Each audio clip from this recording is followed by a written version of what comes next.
Thank you so much for coming to listen to me talk. May is cybersecurity, no, not Cybersecurity Awareness Month. May, let me start over. May is Mental Health Awareness Month. And you may have been part of the Mind Over Cyber group, the Georges, yesterday morning, talking about mental health and burnout. And that's really, really relevant to what I'm going to talk about today. Some of you know me, and a lot of people in the room know me. No, I'm a yoga teacher. And so after looking at all of you and it being Mental Health Awareness Month, we're going to start my favorite way of way to start a presentation is we're going to take a couple deep breaths together. So if I can have you sit up in your chair if you want, I want you to roll your shoulders back and open your chest, and I want you to breathe in through your nose deeply, and then open your mouth, just let it out. And we'll just do it one more time. Breathe in all the way. Hold it for a bit, maybe a little more, and let it out. And there you go. It's free to do anytime. We'll talk about other ways to rejuvenate yourself, but breathing, most people are shallow breathing. It's so important. So mental health is one element, but what I'll be talking about today is neurodiversity. And neurodiversity may be a trigger into mental health issues, but we want to talk about what it is first, what are some of the traits, why it's relevant to cybersecurity, and then most importantly end with what are things we can do to kind of manage this for ourselves, our partners, our as a people leader, et cetera. So standard disclaimer stuff. Neurodiversity as a term was started by an Australian sociologist named Judy Singer in 1997, but it wasn't until a Wired article in 2013 that it really got international attention. And it was just as a surprise to her as well. It's like, oh, I wrote this paper, went on the shelf, academics read it, but then kind of good at it. And what it is, is that there is a difference between things that are the way your brain is wired and behavior. And the clinical community and psychologists today in the DSM-5 that uses for diagnosis are 99% for behavior issues. So, OCD, anxiety, depression, borderline, bipolar, narcissistic, all that stuff. That's what psychologists are trained in. And the DSM-5 only has 2 pages, well, 2 chapters for neurodiverse things, which are around the brain function. And that's what I'm going to talk into. And so these are the things that are kind of related to neurodiversity, and you recognize some of it. ASC is autism spectrum condition. In the DSM, they call it disorder. I like condition. And we have ADHD. We recognize dyslexia. Dyscalculia is kind of like dyslexia, but for numbers. And so the people who kind of say it's like, I don't have the math gene, that's what that is. And dyspraxia is a part of one of your 11 senses. We were taught 5, but there's actually 11. And one of the senses is where your body is in space, and knowing where your body is in space. And so this is people who bump into things all the time, are clumsy, who trip. Sometimes, ADHD trained psychologists will ask, do you have a lot of bruises you don't know about? Do you find that you're kind of clumsy and you misplace things? It was like, there's a lot of comorbidities, which is the connection of these things in there. But while these things have deficits, if you look into the blue, there's actually advantages to it. And that's what kind of brings me today about talking about it with the cybersecurity industry. More people are talking about now. There's this article by MITRE talking about, threat intelligence, that neurodiverse people with neurodiversity are really good in threat intelligence because they can look at big picture. They're good at looking at systems and making connections and looking at patterns. There are some communities and some of these other ones talking about how the advantage of it in cybersecurity, and then CSIS did one about AI, which is talked about a little bit today in this conference, and that people with neurodiversity always ask why, and we question everything, and we're curious about it. It's like that can't be right, and so we have a good BS meter, and that's why it might be good in working with that. So why it's relevant is that anecdotally, we have a real high percentage of people with neurodiversity in cybersecurity. I think we're attracted to this industry. I have a joke that I'm going to make a t-shirt. It's like, strengths, works well under pressure. Weaknesses, doesn't work any other way. which everyone can relate. And so I started on this road about a year and a half where I'm looking on, TikTok and Reels, and somehow got on, ADHD talk and autism talk and neuroscientists talking about, and they're talking about all these traits, which I'm going to get into on the next slide. And I'm just like, I don't know anyone who's not that way. Like, everybody I know is this way. What are we looking at? So then it became my special interest, and I started learning everything possible about it and took 60 hours of clinical training and became an ADHD and autism coach, and here I am today. I've done 6 keynotes and 4 podcasts and wrote an article that's very easy to discover. Just look my name up, you'll find it. I'm way overexposed. But one of the things that attracted are these elements that I talked about, like spotting anomalies, troubleshooting, solving problems quickly, great sense of justice, which also comes into a sense of self, of not being easily influenced or drawn to something, or it's like, oh, let's go follow this, this kind of hive mentality. It's like, nope, I want to think individually. And those are things that are great in our industry. The 2 main elements, and again, I'm kind of generalizing, but when I realized this, looking back after managing people for 25 years, I ran ethical hacking teams from the late 90s to the late 2000s, before it was cool, incident response, forensics, DBAs, developers. I've been everywhere. And looking back with all this new knowledge over the last year, I'm thinking, oh, now I can articulate the things that I saw and the things that we did and things I did as a people leader to help them be focused and productive. And now I can describe it, because I didn't know why I did it. I just knew it's like, hey, if I do this, this seems to work. Great, I'll continue doing this with people. And so one of those things is understanding where they work best. So this left side is people who are multi-threaded. I can do multiple things at once. I want to fail quickly. I will run forward with little information. It's like, we're going that way. Great, what are we doing? I don't know. And figure it out as you go along.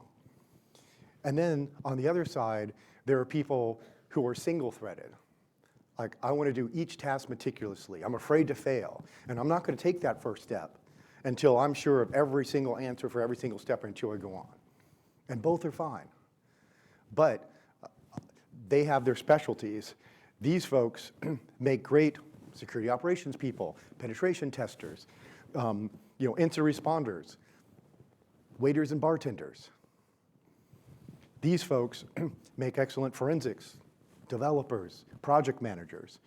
And I have a project manager in my office that we get like this all the time. And I'm like, listen, she goes, I know I'm making you upset. I'm like, no, you need to keep me upset, because I can't think the way you do and you can't think the way I do. And if you're not making me anxious, then you're not doing your job, because I need some kind of order in this. And so what I found early on is my pen testers made great incident responders, but bad forensics people. Because who wants to sit for 6 hours watching a hard drive duplicate and then go through scrutiny every single bit and byte, like, oh, they're going to blow their brains out. And then the other way around is that kind of thing. And so I just kind of kept them separated. And that was an important thing to kind of recognize kind of where you fit, or you can go back and forth. I can go back and forth. I can be very detail-oriented in one sense and then just like go through it in the other. And I'll talk a little bit more about that later.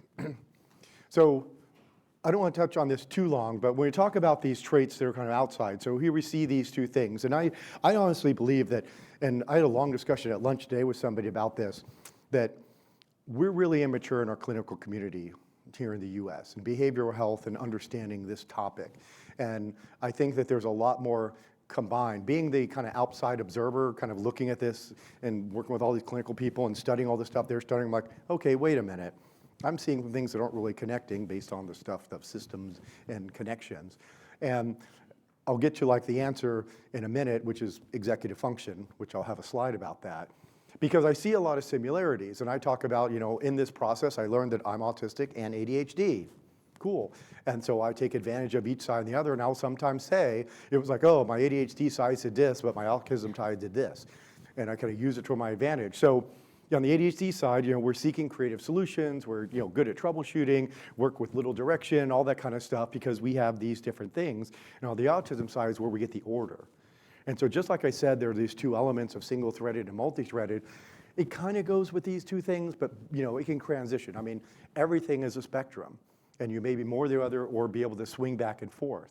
But in the middle of it, they have these things that are about, stimming, and we're tapping our foot, and we have things to fidget with and things like that. gut issues. There's the brain-gut connection with the vagus nerve, which is a whole other presentation. Sensory issues. I'm sure there are some of you or people who cut the tags out of their clothes, don't like to wear certain fabrics, don't like being on certain types of textiles and things like that. All perfectly fine. Or everything's too bright, or everything's too dark, or everything's too loud, or it's not loud enough. And that's fine. It's just kind of understanding and accepting that where that is and where you are.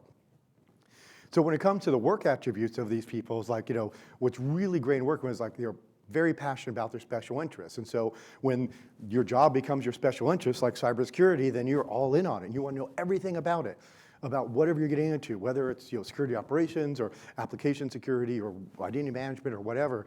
You want to learn everything about it because this gives you the ability to like meet those needs of being able to continue to quest for knowledge. The ability to hyper-focus.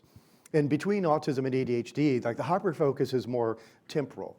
And we've all like gone down the rabbit hole. You watch a video and it's like, oh, there are a bunch of videos where monkeys are washing cats. Oh, let me look at all the videos where monkeys are washing cats. Cool. And then it's 2 hours later and you're like, what did I do with the evening? That's a hyper-focus. Or the special interest is like this topic for the last year and a half is my special interest and I want to know everything about it and go with it. And then there's about the striving for efficiency.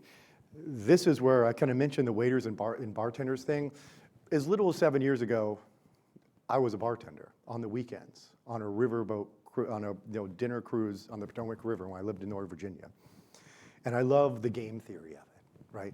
I want to make all these different drinks with as little movement as possible, as efficiently as possible, and I just live for that kind of stuff.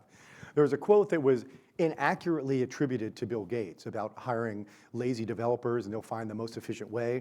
I was going to use it, and then I kind of went and snooped it and looked at all these kind of things like, oh, that wasn't him. It was actually the president of Chrysler in 1947 testifying before Congress about manufacturing. He said, oh, you get a lazy person, you say, hey, I want you to work on this new role in this position for 2 weeks, and they're going to figure out the most efficient way of doing it. But he wasn't describing lazy. He was describing someone who was ADHD, who strove for efficiency in things. But that's one of the society things that has been kind of a challenge in all of this, because it looks different in different societies, right? You talk about I'll talk about masking a little bit later, but if you're told all your life, it's like, why don't you go outside and play? Why don't you go have friends? Why are you watching this thing? Why do you read so much? Why do you talk too little? Why don't you do these things? It was like, it's because you're not meeting the societal norms. You're in an office and it's like, hey, why aren't you interacting with us? Hey, come out with these things. It's like, but if we were, say, in Germany, everyone looks autistic in Germany, right? Everyone's very blunt. Everyone loves structure. We love things on time. There was like, no, we look at Japan. They're happy with doing things singularly. They're happy to nerd out in their anime things. They're happy to play video games all the time. It's like, but different. And then, South America, cultural, not really accepting of it. So it's all over the world, but it kind of like it's impacted as a cultural thing differently in different things for different ones. But the root of it all, and if we did nothing but talked about executive function in schools and that people understood what this is, would be helpful.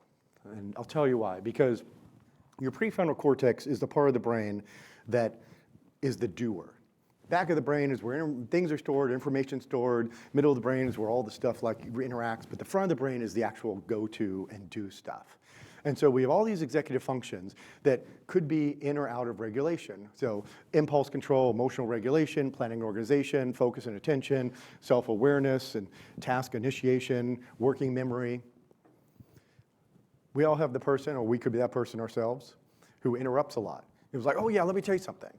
Not because they're rude. It's not because they're narcissistic. It's because short-term verbal memory. It was like, if I don't say this now, I'm going to forget it. And so also a little impulse control in there, right?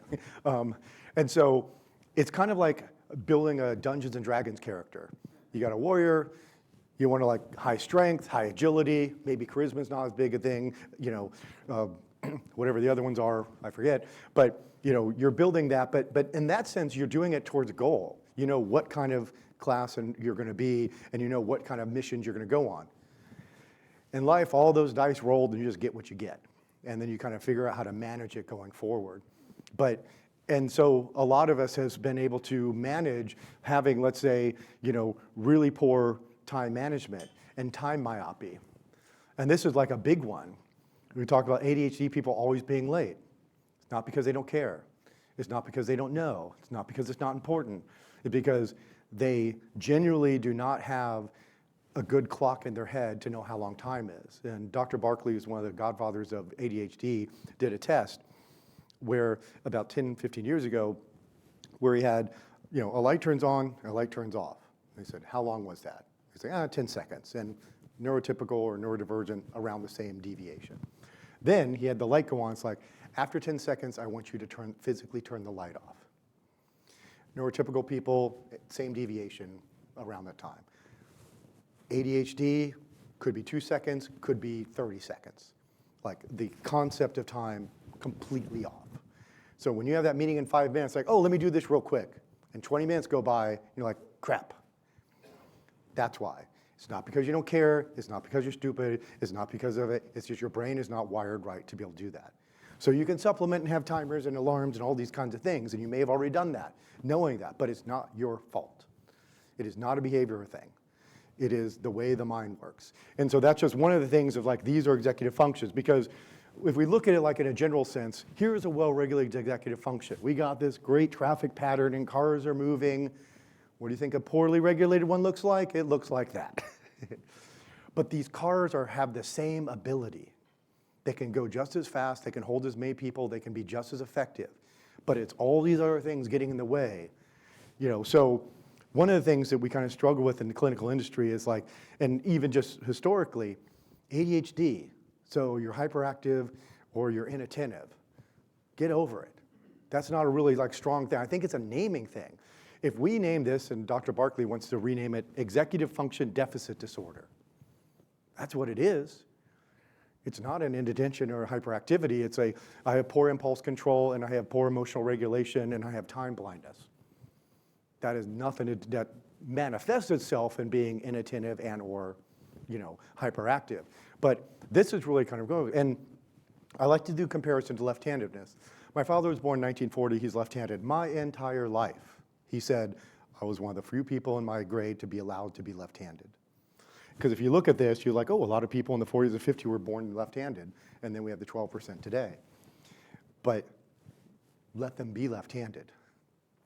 And every time, the 6 times I've done this, every time someone comes after me and says, I'm left-handed. But I was born in Panama and they wouldn't let me. I was born in Iran, they wouldn't let me. I went to Catholic school and the nuns wouldn't let me be left-handed. Let them be left-handed.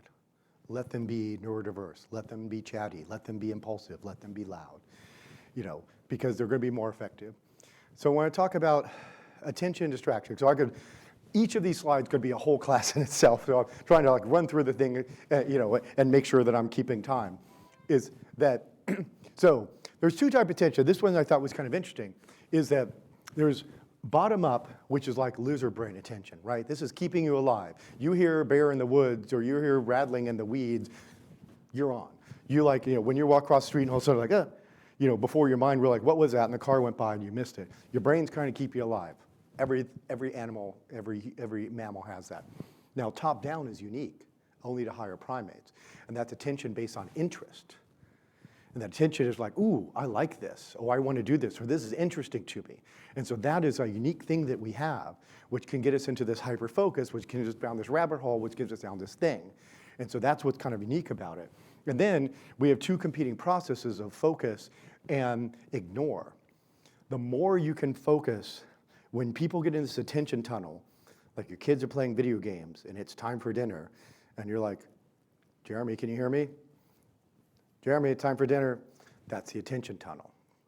And it's really hard to break out of that attention tunnel and transition to another task, which I have a whole other topic about that. And I kind of mentioned okay, if you're one of those single-threaded people, it's really easy to get attention and be able to kind of go through that. Or the ignore. So if you have poor focus, because you're doing multiple things at once, you're able to, describe something, then your attention is really squirrel, that kind of thing. And so, again, the multi-threaded people are more easily distracted, and the hyper-focused folks are, but these are advantages that I'll talk about in a minute. And then the other element, one of the things I didn't mention is that diagnosis is very tough because it presents very different in people, and especially between men and women, because the criteria that's in the DSM-5 was from the Wisconsin project and 25 years ago, Dr. Barkley, who I keep mentioning, put together, and it was all middle-class white boys. And so it presents very differently in women. Most women, when they're diagnosed, or still not diagnosed, they're given anxiety as a diagnosis. Like, oh, it must be anxiety. And not that all of this stuff that then manifests itself in what seems like anxiety. And so, and a lot of times, it's tougher in kids before in boys and girls because, boys, hyperactive's easy. It's like they're running around, they're punching each other, they're sitting there, they can't sit still, they're fidgeting with stuff like that. Girls, it's in their head. They may be slowly playing with their hair, but they're wondering, what is Betsy saying? Who's that? Who's she wearing? All this stuff, and what am I doing? And how's it going to The hyperactive is there, but it's in the head. And so when we talk about distraction and focus, there's don't want to get ahead of myself, but it's like sometimes you need to do things to distract the distraction that's in your head. And so that's where the white noise, having music on, people who always have to have music on, is to get away from distraction in their head. People who want to go work in Starbucks, to get motivated, I need that white noise, I need mirroring of other people, I need to distract what's in my head. Because if you're on the other side and you want it quiet and you want it dark and you want it and your head is silent, then that's a totally different thing. Everybody's different. The one thing isn't going to work for everybody. And it becomes a challenge in all industries when it comes to interviewing, because we have this strive for always trying to be better and always want to know more. And we always know there's somebody else. And this imposter syndrome is kind of what this is. And you may be, and like one of the smartest people who doesn't think that they're capable enough because they know they can be smarter. And they know somebody who is smarter. And so they're not going to be boastful. And if you're on the ADHD side, you can't lie. You're too blunt. You have this sense of self as like, nope, I'm not lying. It was like, and that's why it's like, do I look fat in this? Like, you don't want me to answer that question.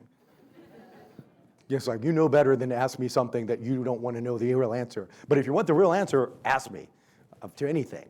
It's like, is this too spicy? Nope. So they're not the ones who are exaggerating on the, and I work with a lot of, in Charlotte, and some of us in the Charlotte community here, I work with a lot of recruiting firms, and I talk to them like, when you're talking about my people, they're not going to exaggerate. They're not going to fluff their resume. They're going to downplay their experience because they don't think it's that good. The people who are boastful and blowing and trying to line stuff, those aren't the people that I want. I want the people. So how do we talk to them to get it out of them? And again, this is one of the things that years ago I kind of figured out. But on the side of being an individual, practice. Whoops, where was it? Here it is, practice. Like, and the worst thing in the world, working for a big company and they want to be objective and say, I'm going to ask everybody the same questions and we're going to grade them and we're going to rack and stack them. It's like, they're never going to get picked. Because I don't have a way to talk about who I really am. I'm just answering questions. I'm going to overthink the question and I'm going to be too specific. There's a meme that's out there that's kind of like, the autistic test. What do 2 and 7 have in common? And some of you are going through thinking, well, they're both prime numbers. They both take 2 measures. They both kind of look the same. The answer is they're both numbers. But we just took that for granted, right? That's where we're kind of going with. So you ask the question, is like, tell me about the time you did that. And you're like, don't give the straight answer. You're thinking it must be more complex than that because it can't be that easy, right? As an interviewer, particularly 20 years ago, I would have these autistic ethical hackers, and if I was like, hey, have you done this? Yep. It's like, have you used these tools? Yeah. How long? Quite a bit. Do you feel confident with them? It's like, yeah, enough. Okay, we're not doing that. I'm going to start talking, which you can tell I can talk a lot. So I just start talking like, this is what we do, these are the projects we do, these are the tools we use, these are some stories of something we've done. And I see them like getting excited. And they're like, yeah, and I'm like, you know what I'm talking about. And you know this thing, and you've done this, and you used InMap, and you know their output, and you know how the things, you know the sequence of it. Great, you understand what I'm talking about. They're like, they didn't say anything. It's like, yeah, he's really smart. Like, he didn't have to say anything. I could see what he reacted to. But then you get people glassed over like, you have no idea what I'm talking about, do you, dude? Okay. So I kind of did that because otherwise I'm not going to get anything out of them. And that's just one example, but like figure out how to get out of them the stuff you want. And so sometimes I'd be really thrilled when they get excited. Like, yeah, I did that. Let me tell you what I did. I'm like, cool. And I shut up and let them, I got to prime the pump, get them excited and motivated to be able to talk about it. So then I talked about the traits. I want to spend more time about like what to do, right? Because it's not about admiring the problem. So when you talk about behavior, we just kind of go back to the root that, you know, a behavior problem is a gap in the demands placed on the individual and their ability to cope with it. So if someone appears like this, I'll give you time to look at that and relate to it. Now knowing executive function and now knowing all this stuff, is this their fault? Is this a behavior problem? Is this because they don't care? Is this because they don't respect authority? Is this because like, no, this is a deficit in their executive function. And so I already talked about, well, I didn't talk about time blindness. And so, by the way, my niece up in Brooklyn, the graphic artist, did all my graphics for me. And so she made the little brain people. I'll turn that off because distraction, right? Oh, I did talk about time blindness, but I didn't talk about the other part of it, where, like, my wife has this. It's like, hey, do you want to go for a bike ride tomorrow? It's like, no, I have a doctor appointment at 2. A lot of time in there. But how many relate to that? That it's like, well, that's my whole day, because that's the thing. And it could be because I have to like prepare for that appointment mentally, and I don't want to be, I may not have good time management or time myopy, and I'm like, I don't want to start something because I don't want to be late to it because I can't miss this, so I don't want to get in trouble. It could be, and then you start talking about that, and someone thinks, why are you so anxious? It's not anxiety. It's just the way things are working. And so so you kind of like, figure out, ways to cope. And what I did say when we talk about these things is these types of things can present not just because of neurodiversity, but could be from childhood trauma. And there's a difference between big T trauma and little t trauma. And I'll let you come up with that. It also could be because of high intelligence, which is another thing in our industry. When you get on this side of the bell curve, your view of the world and the way you communicate and the way you interact with the world and the way you think is very different than 99% of the world, humans on the planet. And so what I always say is like, I don't care how you got here. Let's look at the executive function. What are you good at? What do you need to professionalize? What do we need to coach on? Well, not coach on, but manage, and let's work with it, right? So again, it's not about blaming yourself or blaming others to it. These are things that are just kind of inherent in the way the brain works. So you can see how these are. So all these things I kind of talked about before. This is one that's an important one. And when I did this to the entire 5,000 people of the IT department of my Fortune 25 company, I got like hoots and hollers about this one of like not being on camera, because people are like, oh, everyone on camera so we can do, engagement with everybody. There are people who feel uncomfortable on camera. They don't like looking at themselves. They get self-conscious of looking at themselves. They're self-conscious about their movements and all these things. They don't like the way it's up. And if that's going to make you uncomfortable, not as effective and not as productive, why am I going to make you do that? Just to fit into society, because that's what makes everybody else feel comfortable. Let them be left-handed. And don't be hard on yourself if you have this. For all the reason I talked about, if nothing else, other than like the 2 breaths that you took, if you leave nothing from here, that hopefully you got a benefit out of that, is don't be so hard on yourself. If you went to the Mind Over Cyber thing yesterday morning, which I missed, but I know the Georges and I heard the whole thing about what happened, is they talked about that you have 17,000 thoughts, and correct me if I'm wrong for people who were there, of a day, and there's like 70 to 80% of those thoughts are negative thoughts about yourself. And so don't be hard on yourself about it. Just lean into it. What am I going to do to do it? And so that's what I'm going to go into. Oh, I got managing escalation transition. This is like the big thing. So in 2002 on PBS, there was a Bill Moyer special about inside the teenage brain, if anyone ever saw it. It was a really big deal in my house. My sister, who's 4 years older than I, we have kids that are the same age, and she just drilled this into her kids. It's like, your brain's not fully developed, so I'm making a decision for you. Ironically, the woman who made these graphics is her daughter and got to see this is like, see, Mom, I'm 28 years old. My brain is fully formed now. But it was grilled into them. And so a lot of these executive function things apply to kids, right? Emotional regulation, time management, being able to like transition from things. We're gonna go to dinner now, so you need to stop playing, we're going to dinner. Meltdown, impulse control, emotional dysregulation, executive function, not a behavioral thing. So when you kind of have turn into the Hulk and have a meltdown, there's a 90-second thing that you just kind of have to work through. Your nervous system takes over, and you might as well, your nervous system thinks you just turned the corner and walked into a bear. Your life is threatened. You just spilled milk, but it doesn't matter. Your nervous system, your life is threatened. So when someone's having a meltdown, give them a breath, and then make them feel safe. Because they need to like feel safe. And you know what helps in relaxing? Focus. Give them something to focus on. De-escalate, redirect, give something to focus on. You know, if this is a common thing, have a transition menu. You may have seen for years on YouTube, there's all these cute little videos about kindergarten teachers that have this little, you know, as you transition into the classroom, the kid's like, okay, do you want to high five? Do you want to hug? Do you want to do a little dance? Do you want to do a little like handshake, whatever, you know, before transitioning into the class. That is working on that transition. It's like, okay, we're going to do this little thing to be able to get in. Now I know I'm in school mode, you know. And then something that's important in our things, and this was the big thing with my kids that my wife and I struggled with until I figured this out. And again, I only figured this out like a year and a half ago. My son, who's 28, he was like, don't you wish you knew this 20 years ago? I'm like, shut up.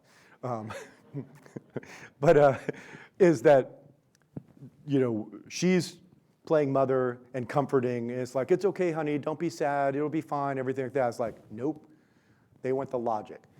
Yes, it's not fair. Yes, it should be working. Yes, I know it's frustrating. Yes, you did everything correct and it still didn't get the right outcome.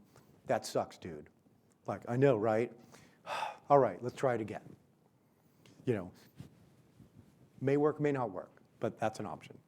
And then there's a doctor who talks a lot about, like, particularly kids in transition who have these meltdowns when they're having transitions. And it's like, figure out what, like, your hierarchy of needs are, right? It could be they're hungry, tired, pain. We all get that as parents. You know, sensory instincts, like it's overstimulated, I'm whatever. You know, the structure, that, you know, new work, I'm fearing a new situation. It's like, hey, we're going to do this, like, I'm procrastinating this because I'm afraid of it and I'm not sure what I'm getting into, or that's why I'm not doing the work. Time myopia makes you impatient when you're waiting. You know, somebody criticized you and you feel bad, or you lost and you're hyper, you know, competitive, or unmet wishes for attention, which a lot of times is from the kid's standpoint. It's like you're paying attention to the sister, and then the son has a meltdown and running things and knocking things over, and I'm not going to give parent advice here, but there's whole things about it. There was one of the training things I saw. They used the super nanny example. This kid's like had a meltdown for like an hour. We're going to put you in timeout. It's like, you're not addressing these needs.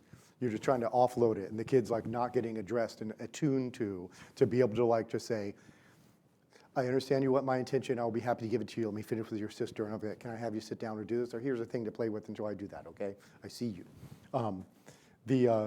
So here are three slides I'll suggest for roadmap. The number one thing, pretty much every day I tell somebody this: manage your energy over time. How many people have heard of the spoon washing analogy? Came out of Lupus, 2003. Forget the woman's name, it came of it. And so for those who don't know, it's, she says, you know, dealing with pain management, and I'm like, I just wake up and I have so many spoons in my drawer. I get up, I get ready, I get out the car, I'm like, that took me 2 spoons. I get in the car, I drive to work, I'm going through traffic, that took me 3 spoons. I get in, I start doing email, I get in an argument with somebody online, that takes 5 spoons. It's 1 o'clock and I'm out of spoons, and I'm done. I'm exhausted. How do you wash more spoons? You can wash spoons by going for a walk, listening to music, watching a video, talking to a friend that you like, doing something. Ironically, like this, there's a study, you can go Google this, like the highest dopamine task you can do is dancing. Great, I mean, because there's music, there's movement, there's all these things, whatever it's like. Figure out how to wash spoons. And one thing with ADHD, and we talk about burnout, coming back to burnout, you don't have to use all the spoons in the drawer. You can have spoons left in the drawer. It's okay. Don't feel like you need to complete everything and get to it because we're perfectionists and we don't like everything done. And we're like, well, I still have time. I can still do this thing. It's okay. Give yourself some balance in that thing. Splitting long tasks and management, we've been told this since kindergarten, right? It's like, oh, we'll have little breaks, do stuff. But there's actually something real about it. And one of the things is kind of this task switching things. And it sometimes might actually be a disadvantage because one of the emotional regulations is task switching.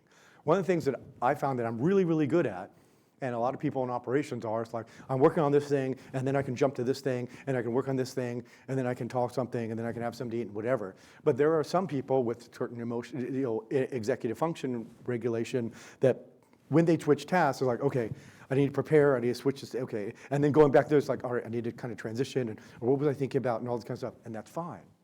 But understand where that is, and don't expect someone who's not good at task switching to do this task switching, or it's like, hey, and jump into it and go to this next thing.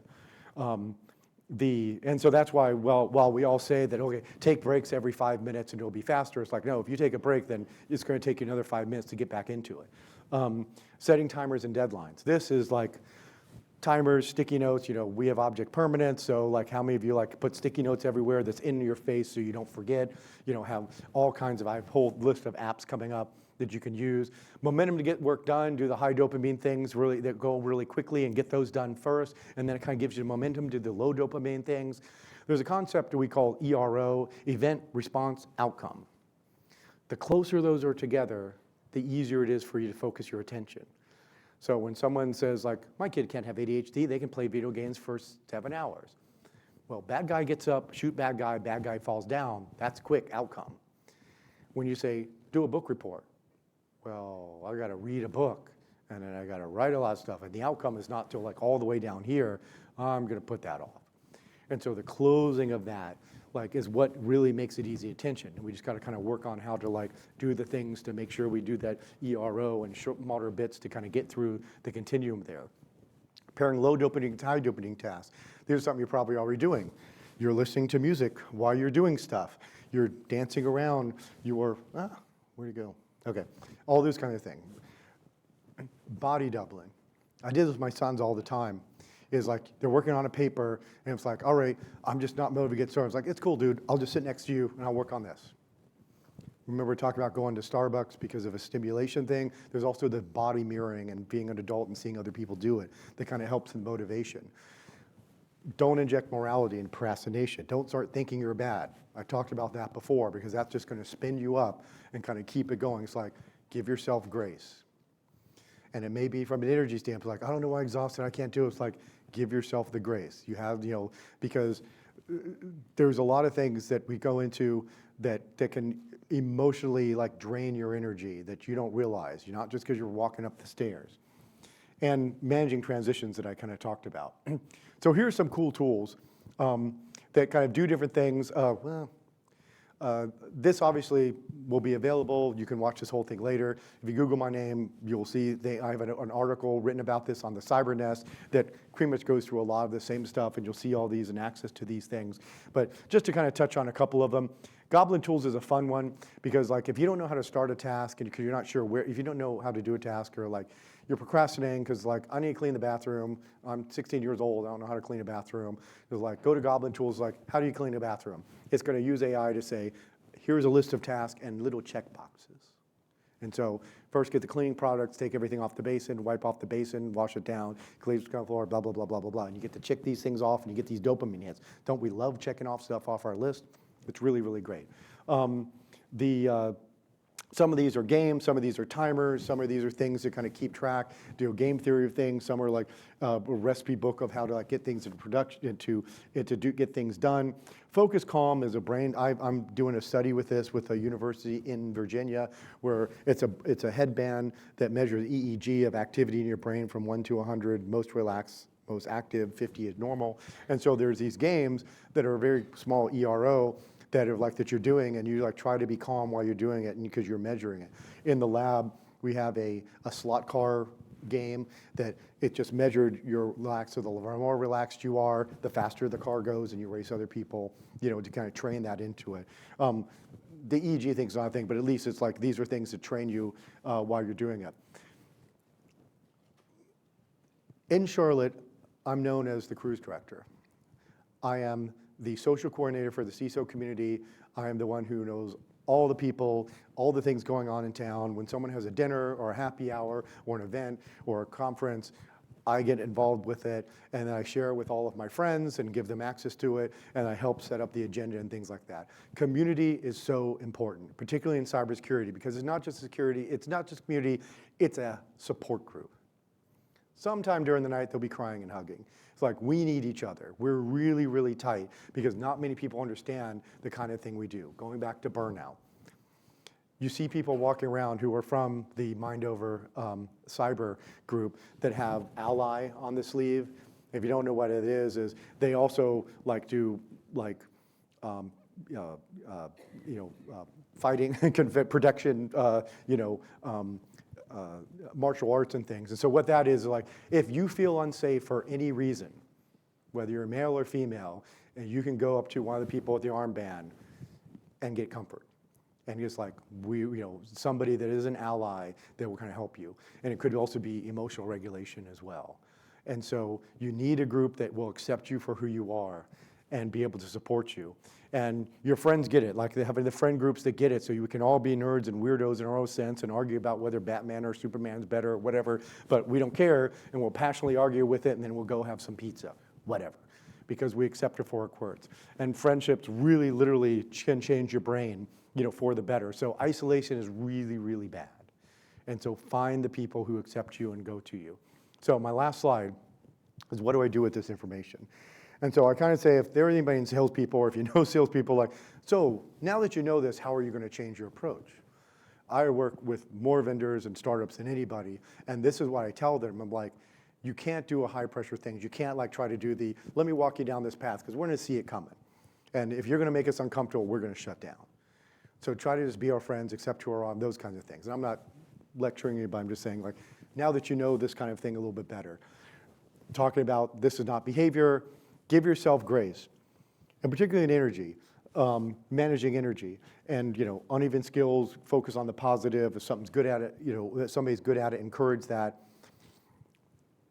Talking about energy, 15 years ago when I ran ethical hacking teams, I had one of my guys up in New York for a project. And he was on site all week long. And 2 weeks later, I'm reviewing his expense report, and I'm like, Steve, you got room service every night of the week. You're in downtown Manhattan. I'm a big foodie, so I'm like offended by that, because like, you are in the best food city in the world, why don't you do something? And I was wrong. And on a podcast last year, I was telling the story, and I'm like, oh my God, I was wrong. And I apologized to him on that podcast, because I didn't give him the grace that it must have been exhausting for him. He was masking being in an unstrange place, being around other people, that he used all his spoons and needed to go back to a hotel. And it's like, I'm putting on a movie I've seen 100 times, listening to my favorite band, have things around me that make me feel comfort, and I'm gonna get that burgers and fry every night because I know it's gonna be, and I know it's gonna be good, and I don't have to worry about it. And I gotta prepare for the next day and wash some spoons.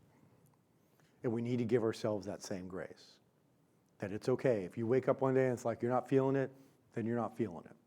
And that's why I come back to managing energy over time. If you're a morning person, get all the stuff done in the morning when you're good.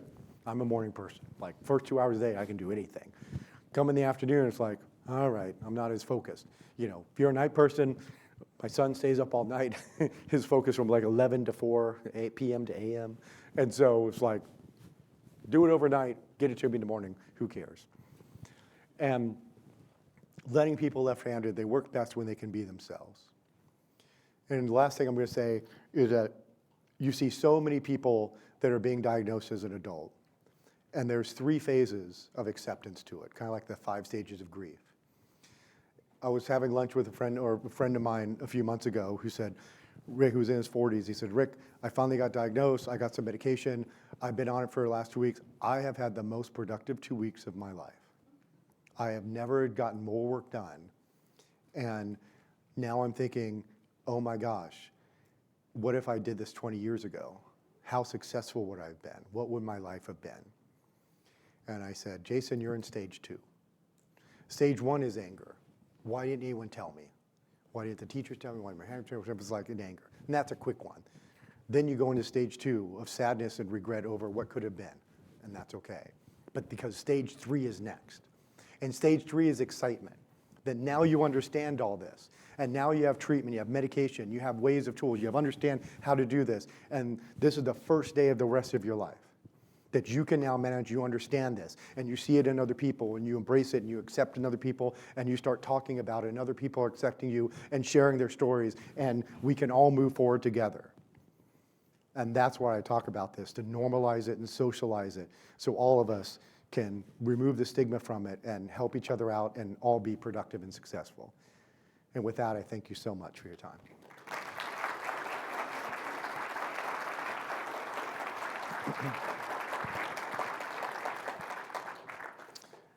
And I'll just kind of hang out. Do we have, what's our timing?